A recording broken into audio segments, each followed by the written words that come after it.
for questions whenever you're ready. DJ, what kind of prep work do you do with an extra week that you don't usually do when you just have 1 week to prepare? I think you get a lot more time to prepare an opponent. I think that's the biggest thing. You get a little bit more time you have 2 weeks to really look at an opponent and get to see all they're doing. So you have a lot more time to do that. And I think a lot of time during the bye week, you work on a lot of stuff that you feel like you need to improve on during the season. What you've seen so far for us for the first 8 games, and just out there just continue to keep working and be able to get bodies healthy, people healthy. I think that's another big thing for the bye week. TJ, it seemed like you had kind of flushed the last game when you talked to us after Syracuse. Mm-hmm.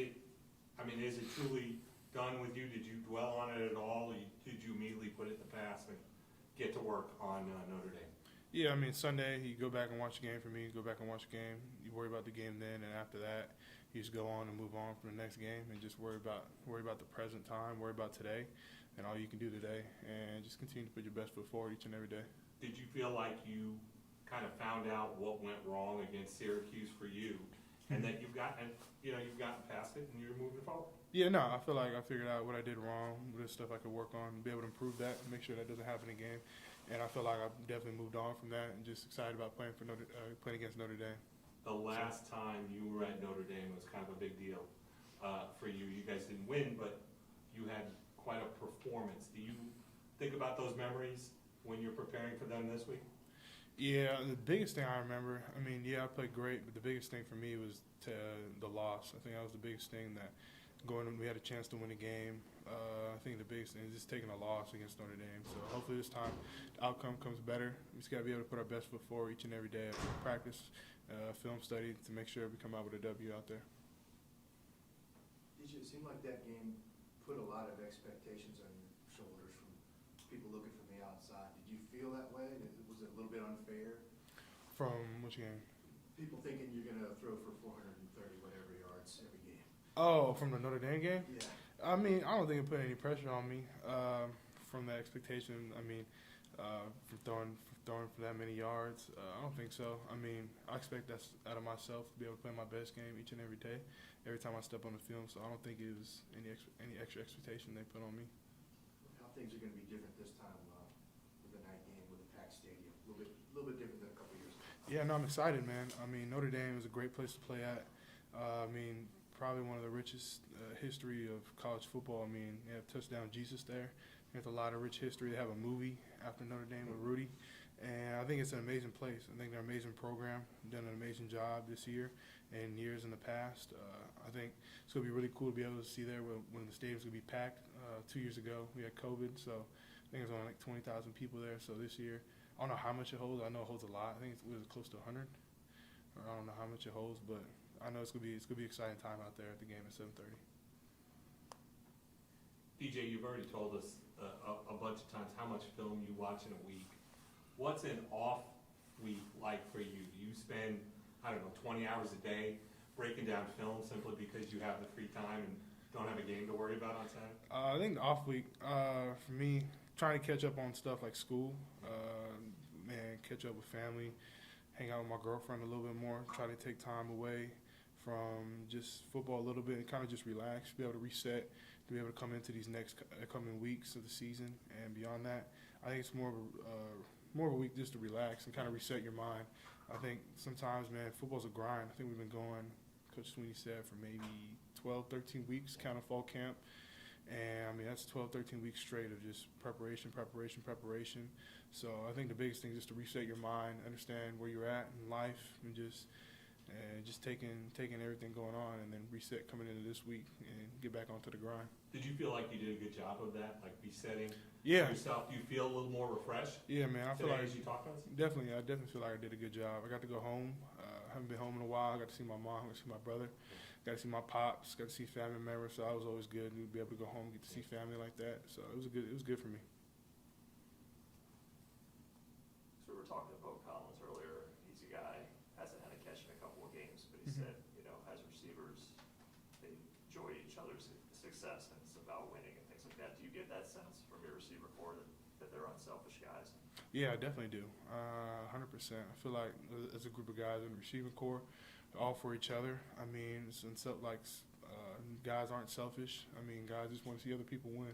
I feel like you see a lot of that on the team as well. You will see guys on the team that just want to see other people succeed. They just want to see everyone win. At the end of the day, everyone on the team just wants to win the football game.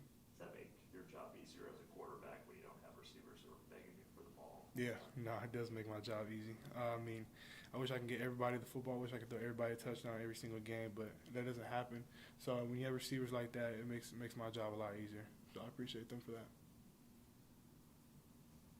Do you think Cade would be capable of going into an environment like that if needed and doing the job? 100%, yeah. I think from a preparation standpoint and the way he approaches the game, his mindset, I think 100%, yeah. I think he'd be able to handle the situation of playing college football. I mean, at the end of the day, man, the situation of coming in that thing, it's all in the mindset and how you look at it. I feel like Cade's done a really good job of his mindset and just not making the game bigger than what it really is. At the end of the day, they got 11 people on the field. We have 11 people on the field. He's got to go out there and play football, something you do your whole life. DJ, is there anything from that game at Notre Dame 2 years ago and just how comfortable maybe you looked in that game that you can take into this game and help you? I think the biggest thing, man, like just not making the game bigger than what it is. I mean, it's going to be a big environment.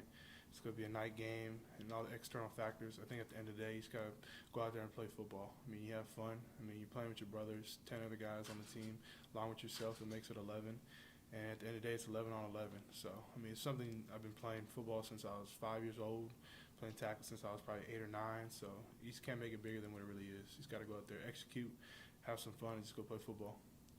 DJ, when you reflect on this season going from the summer to now, where do you feel like your game has improved or where you've grown the most? Probably, I feel like it's definitely improved coming from the summer. I feel like I improved on just giving guys a chance with the football, be able to have my receivers be able to just touch the ball every time I throw it. I feel like I've done a better job with that. I feel like I've done a better job with running the ball, running with more passion. I feel like just getting more downhill, getting extra yards, and continue to keep fighting. I feel like I've done a better job leading. I feel like leadership has been a big thing. I feel like I've done a better job at. I think those are just some things to say. What do you remember about the week leading up to Notre Dame 2 years ago? I think Boston College was kind of a last minute. Yeah. You didn't know until late, but you had a whole week with Trevor being out. What do you remember about just the build up to that game? For me, it's kind of a blur. Kind of went by really fast. That whole week leading up to Notre Dame. I mean, practices were good. I thought, having Trevor out, got a lot of the reps, got all the reps with one. So I was different than the week before, but it was kind of a blur, man. I mean, it just all happened so fast. And then by Saturday, by that time, I was at game day. I mean, it was time for the game. I think some of the things I remember was like getting to the hotel, remember the plane ride and stuff like that. But for the most part, man, it was a blur. It just all flew by. And by that time, I was like, man, it's game day. I'm out here on the field about to start the game. And then that's when it kind of started to slow down. Any questions for DJ from Zoom? Hey, you guys, with all three, I know you said that you kind of realized what you did wrong and kind of what happened against Syracuse. Just what did stand out watching that film and areas you feel like you need to improve from that game? Yeah, I think the biggest thing was decision making. I feel like there's some decisions that I should have never made, put balls in jeopardy, be able to have it go unpicked. I think that was the biggest thing, just decision making. DJ, it's Trevor from Tigers.com. Cade looked like a freshman on a couple of plays against Syracuse. I'm just curious, what were some of the things that you critiqued for him in watching the film with him? I thought he did a great job. I feel like coming in a situation like that, it's tough. I feel like for anybody, if it's a senior, freshman, junior, sophomore, I feel like it's tough coming in a situation like that. And I feel like I thought he did a really good job. They did an excellent job by managing the game. And at quarterback, that's the main thing that we got to do is be able to manage a game and manage a football game. I think you see that in the NFL and college. I mean, the best quarterbacks that manage football games, if that means they got to throw, it means they have to run the ball, that they do a really good job managing the game, and the game comes slow to them. But I thought he did a great job. Is it always is it always tough when the game's still kind of fast for you as a freshman to make those reads? You know, the offensive line is giving you time to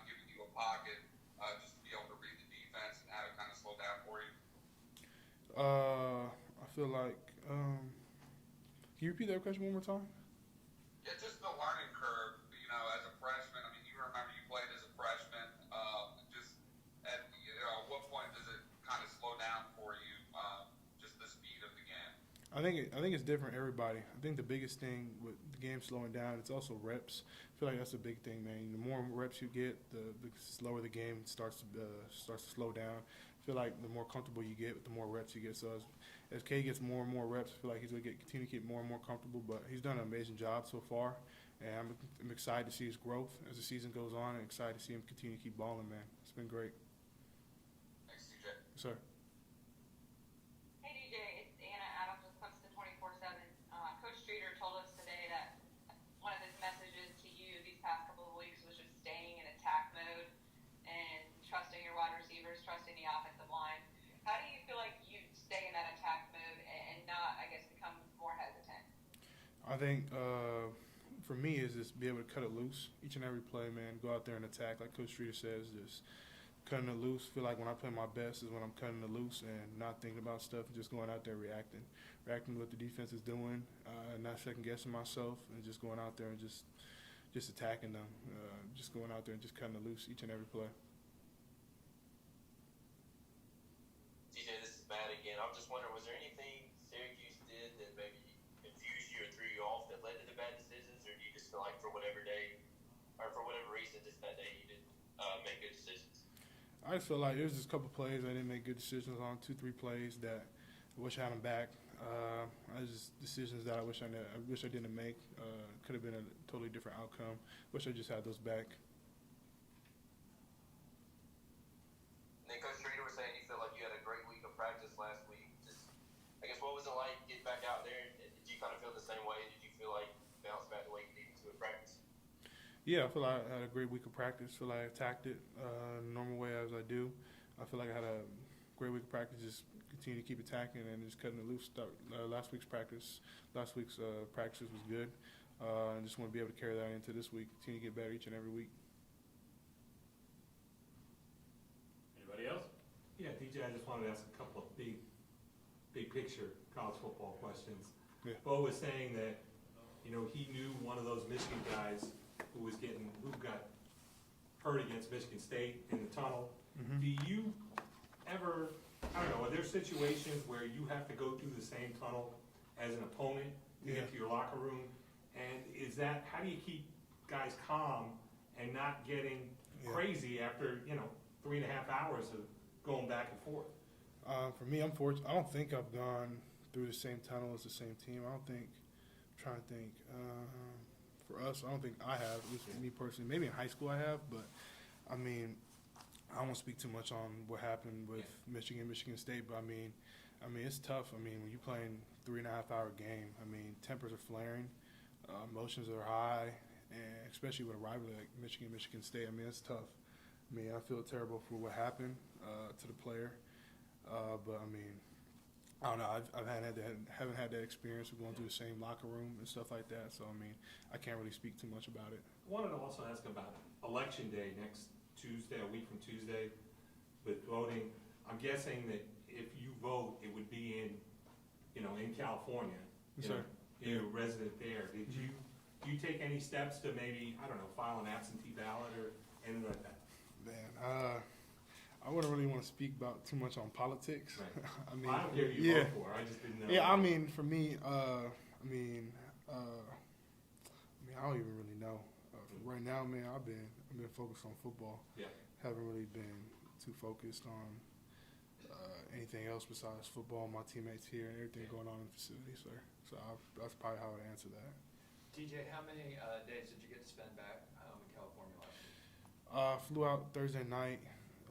Got in like at midnight Thursday night. So I was there all Friday and all Saturday, and I flew out like at midnight on Saturday night. So I took a red eye and got back here in Atlanta like at 7 a.m. So I was there for like 2 days. So it was good, man. Got to see my brother play great. Got to see my mom. Got to hang out with my pops. See different family members. It was good. That's awesome. So. Anyone else for DJ? Thanks, DJ. All right. Appreciate it. DJ,